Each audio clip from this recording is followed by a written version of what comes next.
Good morning, this is Angela with Parco's Permaculture. I'm in my front yard food forest in Portland, Oregon, Zone 8B.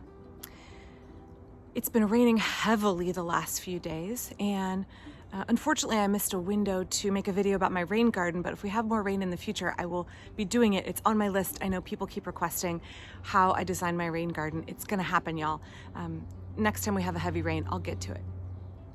But today I actually wanted to talk about another consequence of all the heavy rain we've been having, and a concept in permaculture that I think more gardeners should value and embrace and learn about. And that is when we have a heavy rain like this and we're going to have quite a bit of warm weather following it, you get a flush of new growth from existing plants, existing perennials, but also dormant seeds in the ground are going to be springing to life. This can be a mixed bag because what you find is that plants you have sown that have not yet germinated, perhaps your pumpkins, perhaps your summer squash, perhaps things that have self-sown like chard or calendula, will all come up. They love that deep soaking of the rain, followed by an increase in temperature. Weed seeds also love this. So you can find the weeding in your garden really ramps up after a rain. So what do you do about it? I know that I see a lot of gardeners who love the look of plants spaced far apart and clean, pristine compost in between them. That is a very labor-intensive method of gardening, and the reality is that's not how nature works. Nature abhors a vacuum. She sees that open soil, that open compost, as a blank canvas upon which she would like to paint with plants. And the kinds of plants she's going to pick if your soil quality is a little bit more poor are things like scarlet pimpernel, dock, dandelion, which you may be able to utilize, but maybe not. If you have boggy soil, she's going to pick a different range of weeds. So you can learn a lot by the weeds that nature will choose to grow in those open spaces, and that's a subject for another video. But today I want to talk about how you as the permaculturist, as the gardener in your garden, can help shift and can help reduce weed pressure in your garden, and also you can be the artist that coordinates with nature to decide what you want to paint with on those blank canvases of soil. And in that way, you have less weeding, you have the garden that you want, and you push toward abundance.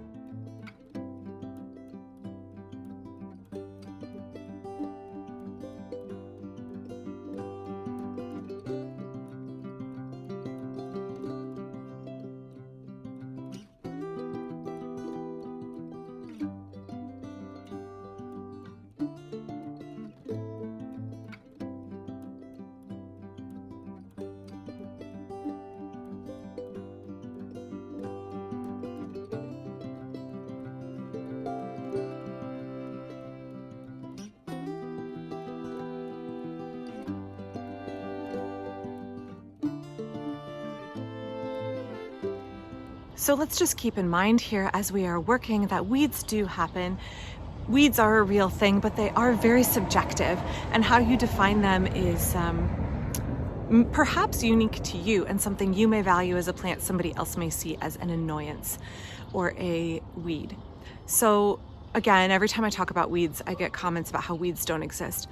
Well, a plant growing where you don't want it, that is not serving the purpose that you want for that spot in your garden, that's a weed, even if otherwise it would be a useful plant. I may love my borage and calendula self-sowing. If they come up and obstruct something else, or in a spot where I really want to plant something else that would, in my opinion, benefit the system more, that valued plant becomes a weed, and I remove it. But it's okay, because when we remove weeds that have not yet gone to seed and we throw them back down on the garden, we are creating more biomass. So the plant still has a purpose in our garden. So when you're looking at these weeds in your garden and these empty spaces of dirt that are being colonized by plants that you don't want, just remember they can serve a purpose. Pull them up, throw them back on the bed, throw them in the path, throw them in your compost bin. Don't be afraid to compost weeds that have not gone to seed. I see a lot of people talking about bagging things in their garbage that are weeds that are perfectly safe to compost. If something has not set seed, by and large, unless it is something that spreads by rhizomes vegetatively very easily, like mint, it's okay to put it in a cold compost. even weeds that we consider a nuisance, like bittersweet nightshade, things like that. If you don't have the berries and the seeds in the compost, they won't proliferate. They will break down and become soil again. So again, there are some caveats, so do your due diligence, but okay, for the most part. So let's talk about some of the ways that I take those blank spaces in the garden, and I am prepared after all of this rain to make sure that I am helping nature paint with the plants that I think would be most useful on those open spots. So first off, if I am looking at the forecast and I know that it's gonna rain, and I know that that rain is gonna be followed by warm weather because, it's late May, then my strategy is gonna be to get a jump on nature. Again, permaculture, we design from patterns to details. What is the pattern that nature demonstrates to me, that nature communicates to me? It is that when we have rain followed by sun, we get plant germination.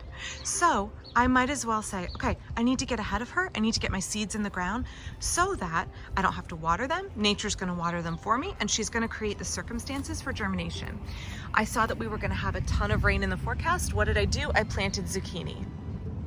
I pulled back my mulch here, and I created a situation with bare open soil, and I let my zucchini get a jump start on the weeds. So in that way, I'm not fighting Mother Nature. I'm working with her. I'm working with the known patterns, and I'm using them to my advantage in the garden.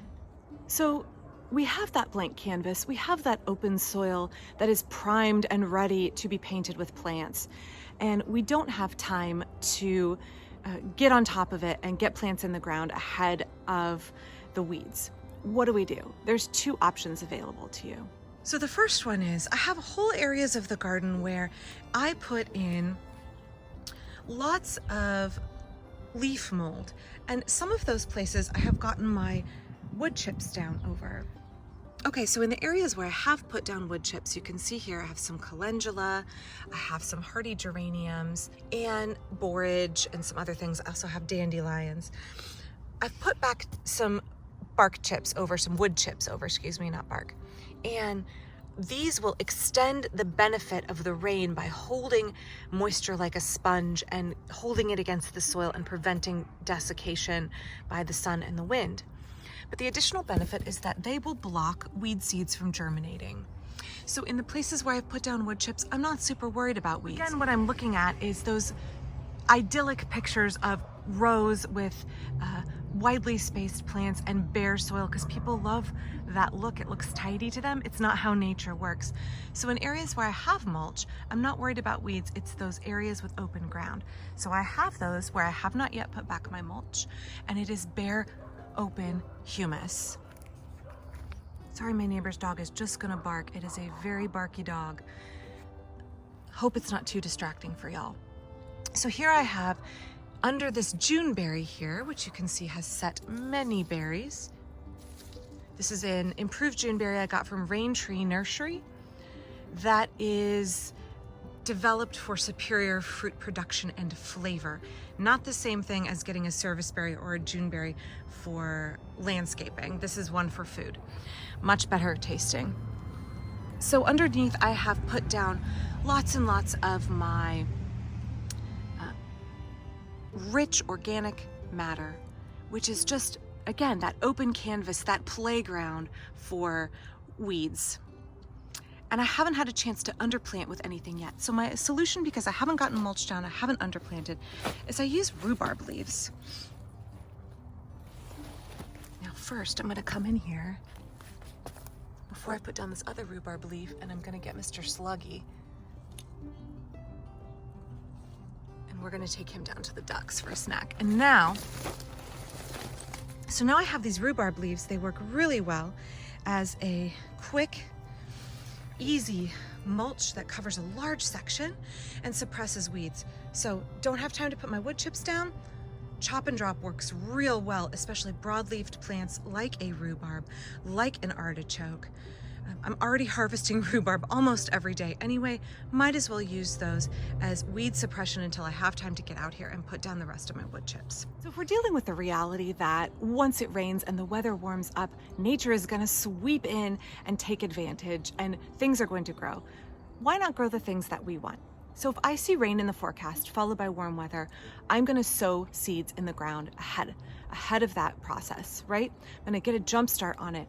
I'm going to work with the patterns in nature, work with the systems that I know are going to be successful. And that is understanding that I have to work with nature and not fight her. When we have that open, bare soil, we constantly have to hoe up our weeds to keep some kind of visual aesthetic of open dirt, which doesn't happen in nature and is a setup for erosion and desiccation.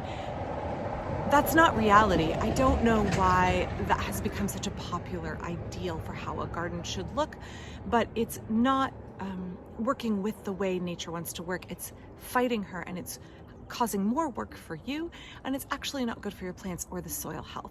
So let's use permaculture. Let's use working as a partner with the natural processes that we already have, and reduce our labor, reduce our effort, and have more success in the garden without having to combat nature, but instead being her partner, understanding her language, and working with her to push toward abundance. If you enjoyed this video, please give it a thumbs up and please consider subscribing. It helps me continue to make more videos.